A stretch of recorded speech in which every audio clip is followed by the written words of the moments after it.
It is originating from the violent animal within each of us.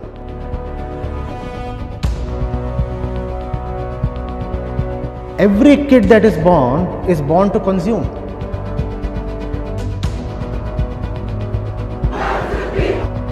And where will the consumed stuff come from? It can come only if you clear away the jungles. So everything about us is dependent on the world, and that is the state of hinsa. You can have vegan people who have like 2 kids, 3 kids, and they'll proudly say we are vegan. What kind of compassion or non-violence is this? Ahimsa is core spirituality and therefore authentic veganism. Can you tell us how animal agriculture is affecting our planet, Bhumi Devi? Also, how it's affecting our health. India being the diabetes capital of the world, and our treatment to animals. I mean, this word ahimsa comes from India, but we've gotten so far away from it. It's one of the most beautiful words ever written. See, the name of the work itself is The Land of Ahimsa, and I watched it just a few hours back. So I'll take this question in context of the creation that you very kindly shared with me. You see, ahimsa is deep understanding, right? Without that understanding, whatever you do is violence. Whatever you do is violence.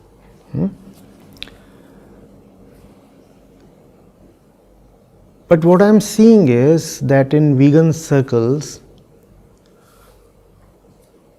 religion itself is being taken as an obstacle.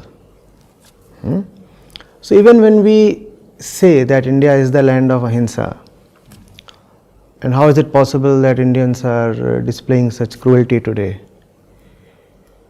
Are we first of all admitting that the entire population needs to be well versed in the principles of ahimsa? Are we admitting that? Because if we are admitting that, then we have to know that ahimsa cannot come from the mainstream kind of education and culture. Also, ahimsa cannot come directly from any ideological position. Ahimsa is nothing but the very center of Indian spirituality.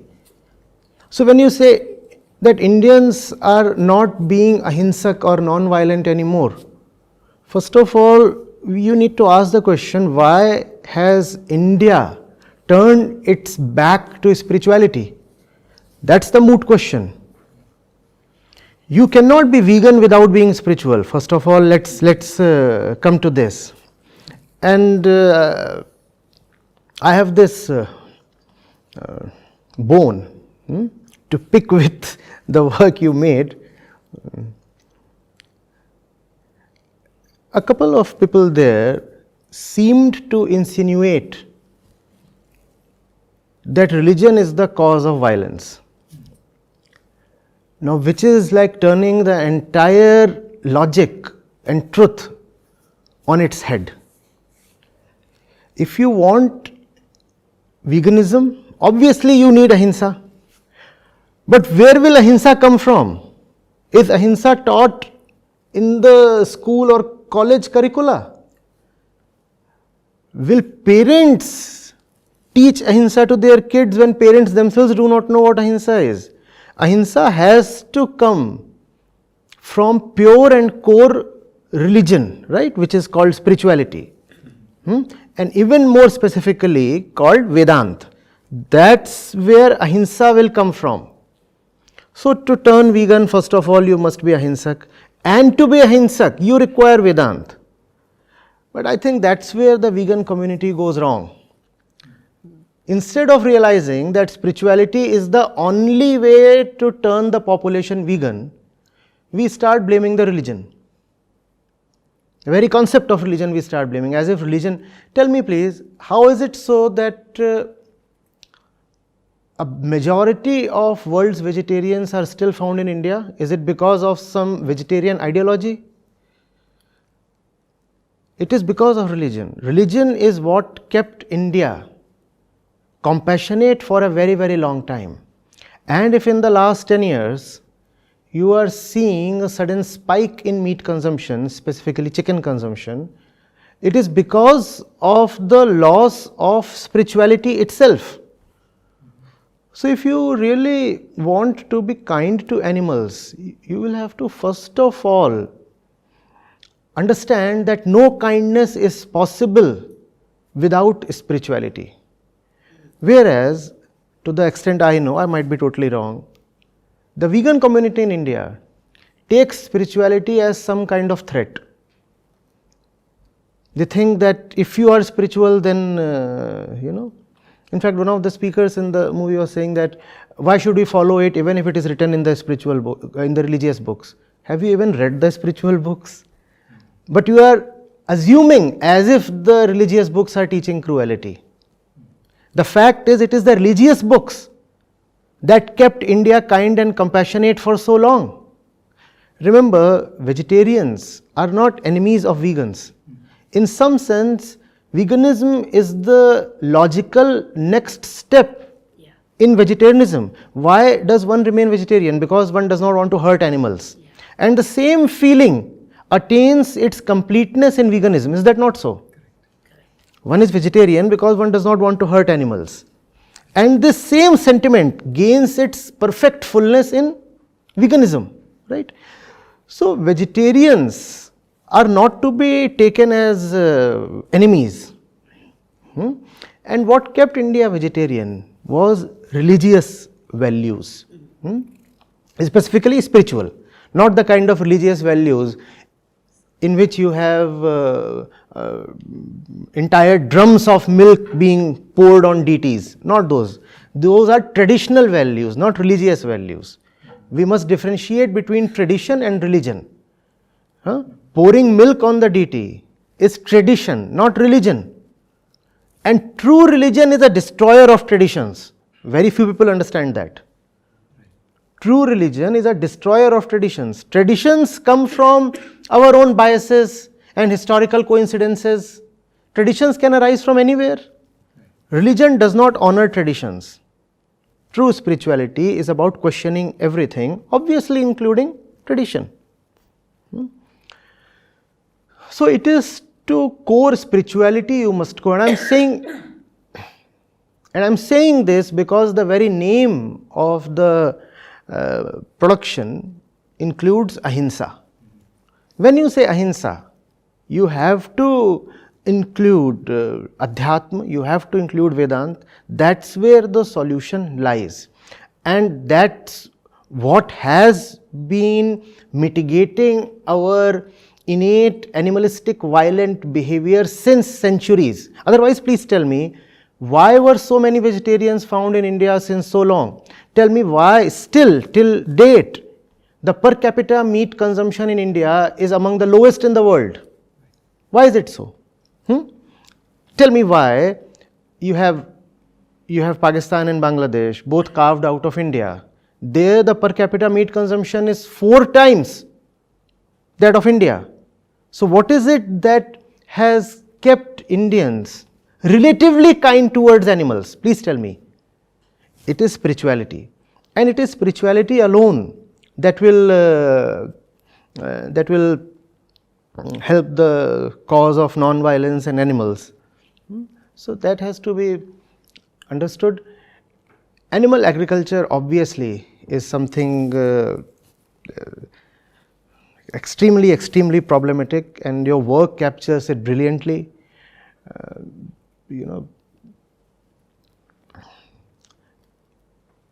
In fact, I have thought of calling it the Third World War. Because what do you call as a world war?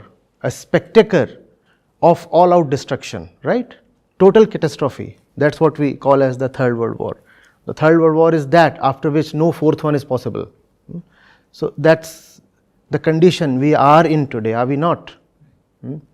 So yes, and very few people are aware of the kind of damage that their food habits are causing to the earth, that because you want meat, therefore so much forest has to be cleared, and that leads to extinction of so many species on a daily basis. And when you clear away the forests and you grow these crops, 70% of that is being used to feed the animals, and that is also the cause of water shortage and the problem of global hunger. There is enough food grain, but most of that is being used to feed the animal because you want to consume the animal's flesh. And if you want to consume 1 kg of animal flesh, that requires probably 20 kg of grain and what, 50 kg of water, something like that, roundabout, depending on the kind of flesh. So, and then we talk of the scarcity of fresh water. We say there is not enough food for everybody to eat. The fact is, much more than what is needed by the entire human population is being produced but fed to the cattle, so that you can, and when you are feeding that to the cattle, and it's a massive cattle and it produces so much methane, and that's where all the climate change is coming from. And methane is 20 times more vicious in its greenhouse potential compared to the gas that is commonly blamed in the popular culture, carbon dioxide. Nobody is talking of methane. The fact is, methane is the real culprit, and if methane is the real culprit, where is methane coming from? Yes, a part of methane emission, a big part is from coal, but there is hardly anything you can do about that. Rather, it's much easier to work on animal agriculture. We do not realize how much methane one buffalo being killed for its beef is producing. And we keep talking of so many things. The one central thing that we do not talk of is food. We take it as some kind of liberal prerogative. I'll decide what is on my plate. The vegan movement has to progress from a position of liberalism to a position of liberation. Right? If veganism is about liberal values,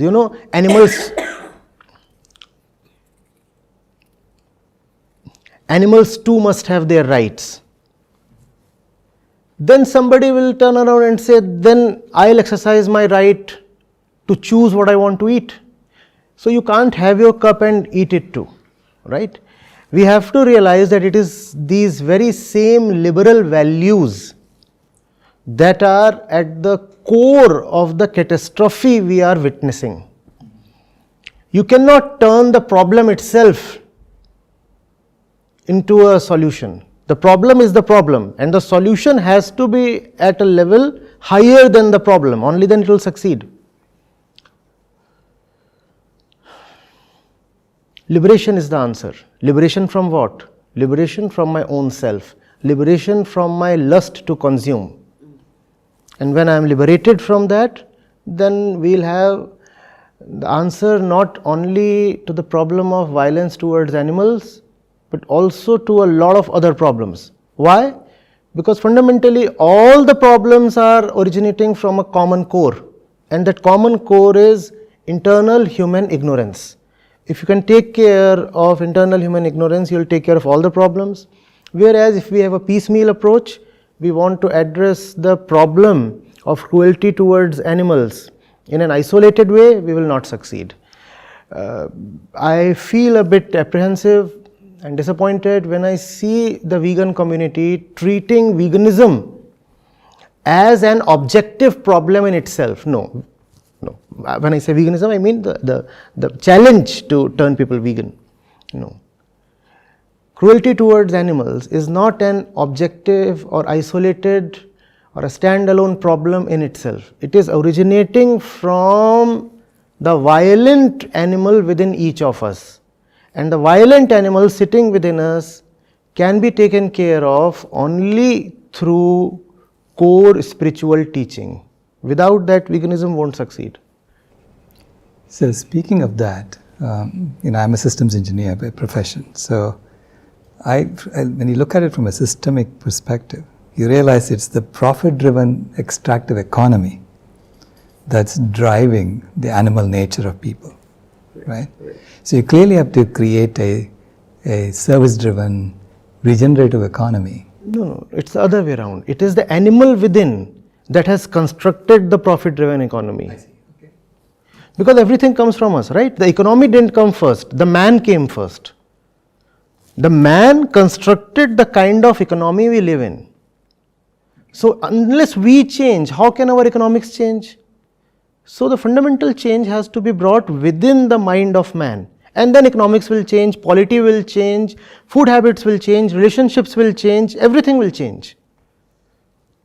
And that is something that vegans of today do not want to admit, just do not want to admit. In fact, one of the speakers in the documentary, he went on to say that if you want to follow Krishna's food habits, then also follow all the mischief that he did. So he went and he stole women's clothes.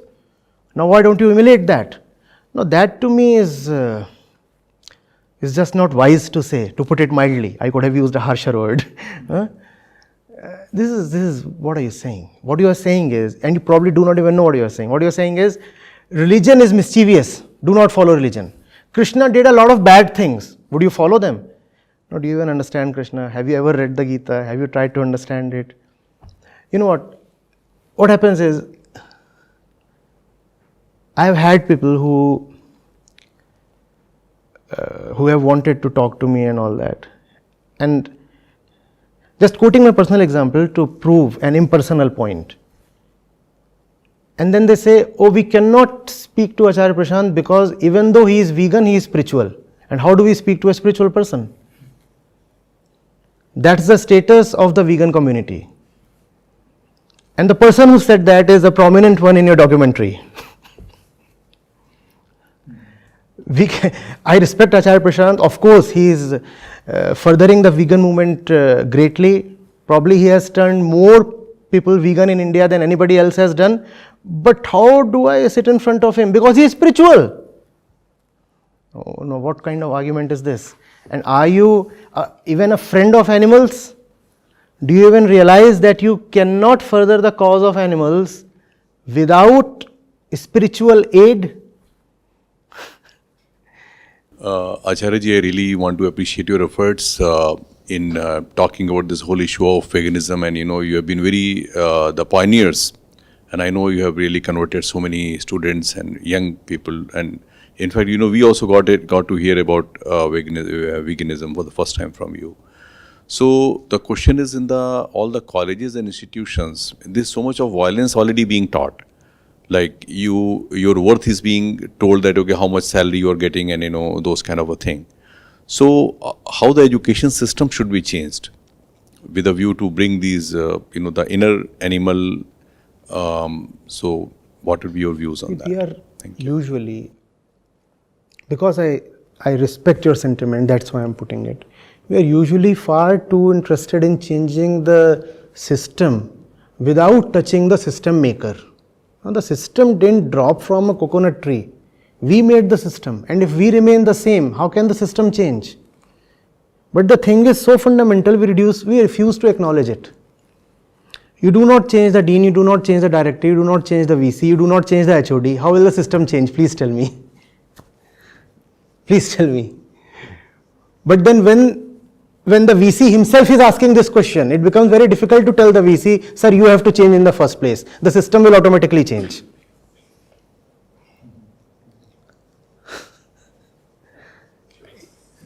Is it not obvious? We are the system makers, sir. Let's change. We'll change the system.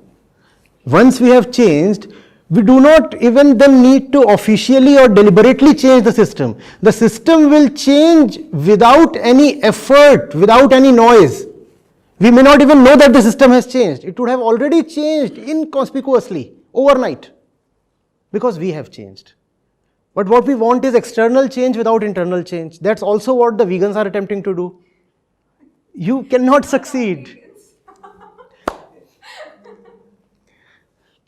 All right, all vegans, with the exception of one or two. Some vegans. This is what he teaches as well. The climate healer's philosophy is transform yourself, transform your world. So, And it's nothing new. We are not saying something very original, extremely innovative.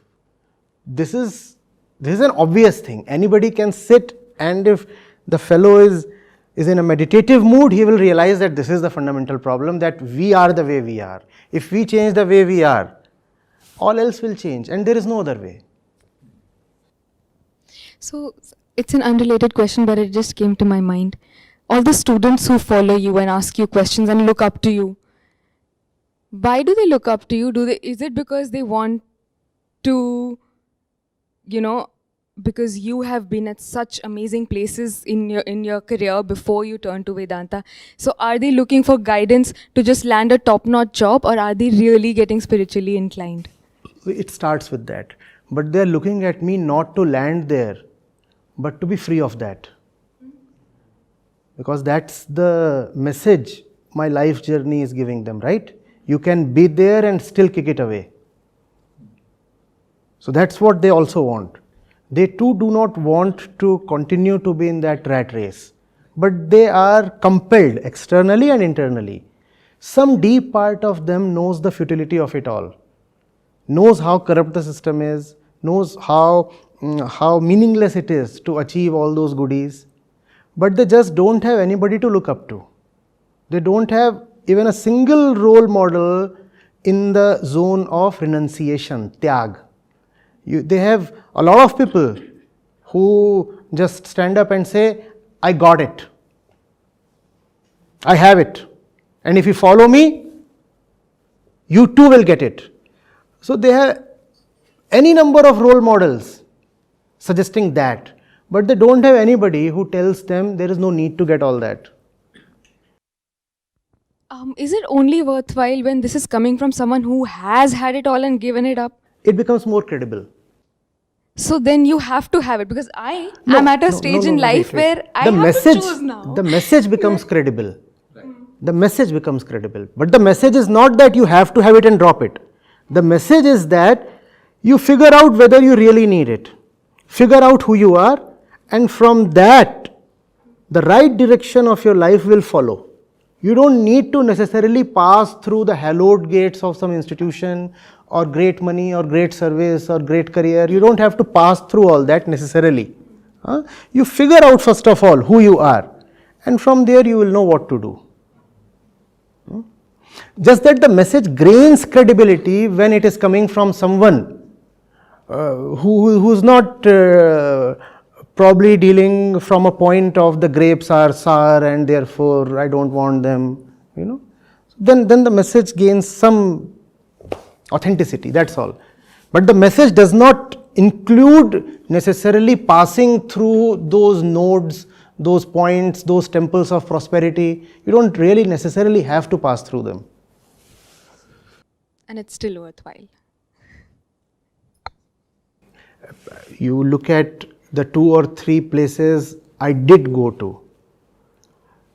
What you probably fail to look at is the 20 or 30 places I did not go to. So I have no experience of them. And as you said, it is still worthwhile. I did go to an IIM, but I didn't go to the US from there. I have in fact never been to the US. But as you said it's still worth it. I would never trade this place for any place in the US. Unless the government decides to chase me away, which they probably would at some point. But till then, this place is great. Please believe me, it's not so difficult to bring people to veganism.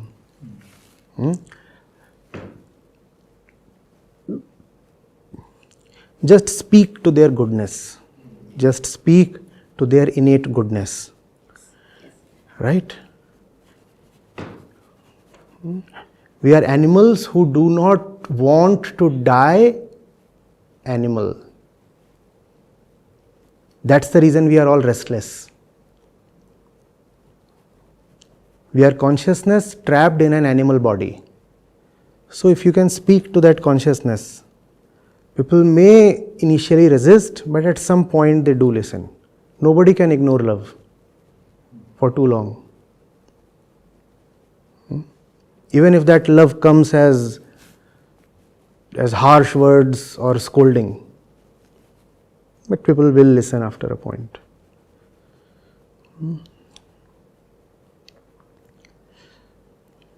Here is Aarti. She is vegan. And the doctor keeps telling her, oh, vitamin D, B12, this, that. Every 10th day she lands in the hospital. And believe me, she is not a very high exponent of Vedantic philosophy or anything. She listens to me only standing behind the camera or when she is processing the videos. But still she is vegan. And I might be misled, but I do not think even if she leaves this place at some point, she'll begin consuming dairy or meat. It's not out of intellectual knowledge that she is vegan.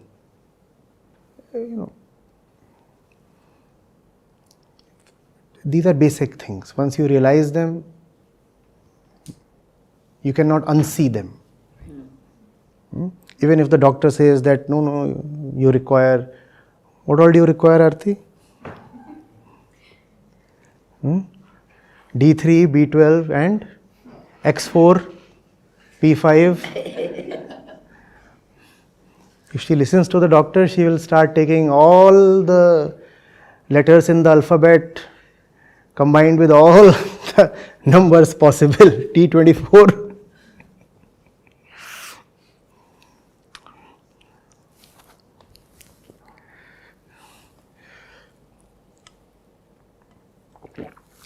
I sometimes wonder whether we even need all the things that we are told we need. We are told you require this level of this particular mineral or protein or vitamin. I might be totally wrong, but I have started wondering whether that suggested range really holds any sanctity. Here's this chap and he is an expert at squash, and you get his medical report, he is short of so many things. We are fully functional and normal. Yes. I do not know to what extent do those suggested ranges in the pathology report hold any meaning.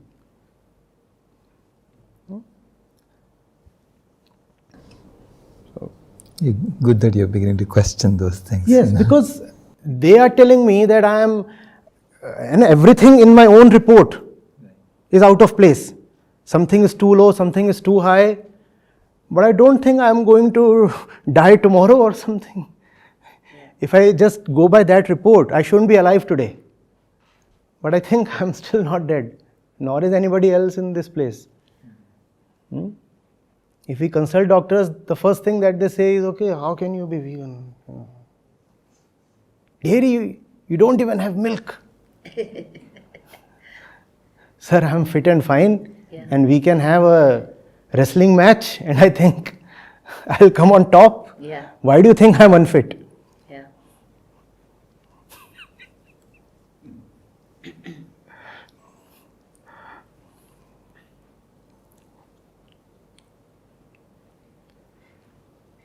Would you sign a copy of the book for me? Obviously. Yeah, me too.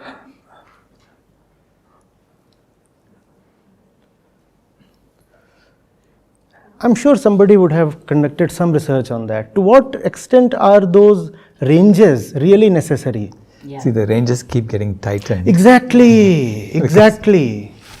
Because they're trying to sell you more things. Cholesterol, sugar. Yeah. The ranges are getting, the constraints are getting so severe that it is becoming impossible for you to be pathologically healthy. In fact, pathological.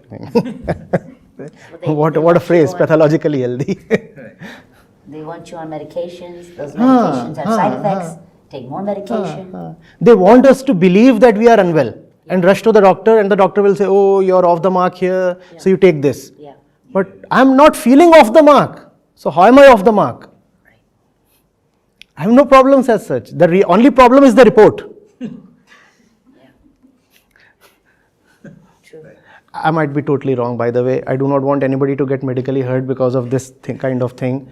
So if your numbers are off, do consult a doctor. I'm not, disclaimer, I don't know medicine, I don't know the anatomy. I only have my gut feel that I'm sharing. Yeah.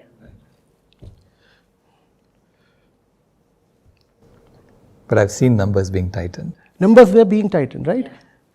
For example, fasting glucose. Just, my father is a diabetic. So just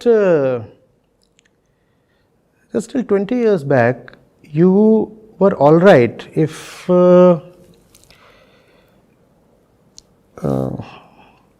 think with A1C, it used to be like, no, not that. The normal fasting sugar that you take, the number used to be 100. If you had it there, then it was, you were supposed to be all right. Now it has gone down to 80 or 90 something. So the same number that used to be taken as healthy 20 years back is today used to declare you a pre-diabetic. Now that's a big problem. Yeah. In their language, even I am a pre-diabetic. Yeah. That's fine. I And might then be you take actually, the drug but for the pre-diabetic. You take the drug. there is that inherent motivation to sell you something, you know. So I believe that, God has created us to be alkaline. Our body is alkaline. Everything that God created is on the alkaline side. This is why a bird doesn't get sick. A bird sticks to what nature's provided. But us humans, we consume things that we were never supposed to have. If we just stick to what God made, which is alkaline. may I say something? At the risk of playing the devil's advocate, the moment you believe in creationism, that God created this, Okay. that itself becomes the biggest argument in favor of animal cruelty. Because that's what all the cruel people are saying. God created me, and God also created the rabbit, and obviously I am better than the rabbit, so I can kill the rabbit. Not only that, my holy scripture says that the rabbit is for my sake, and there are 50 kinds of animals that I can consume. Rabbit is one of those animals, is listed in my holy book. And there are a few animals that are not to be eaten, that too is listed in the holy books. So the concept of God has somehow worked totally against the interests of all the animals and the environment and everybody. The argument of God works only in the favor of human beings, not in the favor of animals. It is a very, very human God. It's man's God, not animal's God. When I say God, I mean universal energy. Just a point that I wanted Yeah, to make. It's yeah. fine. But that's the reason why Vedanta does not believe in God. It believes in consciousness. And that's Yes. very much your own. Yes. Have a clear mind. That alone is the target of Vedanta. You don't have to be God believing or God fearing or whatever. In fact, God as a concept does not occur anywhere in Vedanta.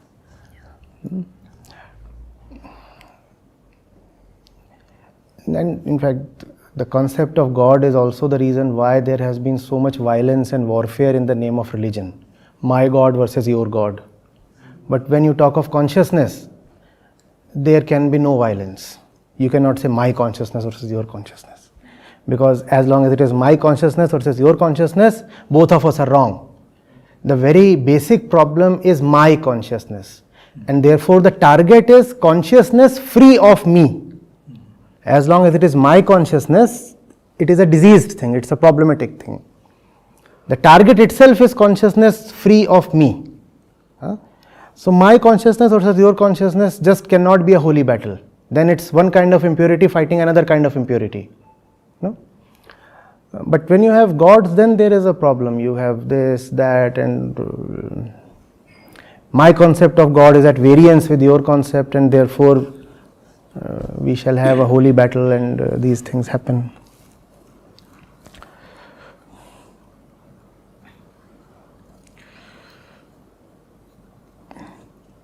I'm sorry if a lot of this is not going as per the. Oh, no, it's perfect. Thank you so much. I think it is my duty to bring out perspectives that we probably sometimes ignore. I have a question, 1 second. So Guruji, in my journey, the spiritual I got, I saw God in every bird, every tree, every butterfly, the lake. Everywhere I see God in the cow and her baby. I see God everywhere. How can we now uplift India through this spirituality? Help us, we are doing that, attempting that. Yeah. Kindly support us. You have to bring the basics to the people. Let people realize that another way of thought and life is possible. Okay. What is happening is that the mainstream current is extremely strong. The common man is totally unable to resist its speed, its flow, its power. So we all just get swept away. There has to be an alternate current. There has to be something else you can opt for. And that has to be brought to the public domain. So which brings me to the idea of creating a vegan university. Wonderful, wonderful, wonderful. Just as you had that vegan temple in the movie. Yes, Right. wonderful, obviously. Yeah. So a complete education system that's around non-violence. And Why not, just as you have named the movie on Ahimsa, why not name the university on Ahimsa, Ahimsa University? When you have Ahimsa University, then it remains not merely about animals. Then it starts including that one central animal as well. So why be partial against human beings? When you say that veganism is a great value, why not include human beings in the fold? It's not only animals that we exploit, or do we? We exploit fellow human beings as well. So when you name it Ahimsa, then you are being fair to human beings as well, exploited human beings as well. No? When you say that I'm a vegan, in some sense you have said, okay, I can be unfair to human beings, but I'll be fair to animals. Is that possible? Ahimsa is all inclusive. It includes your relationship with animals, with human beings, with trees, with plants, with the river, with the mountain, and also with yourself. Ahimsa includes your relationship with yourself as well. So Ahimsa is a far more inclusive and more powerful and more fundamental word. yeah, we were calling it until now the Jiva Karuna Vegan University. Lovely, lovely. Perfect. Thank you so much.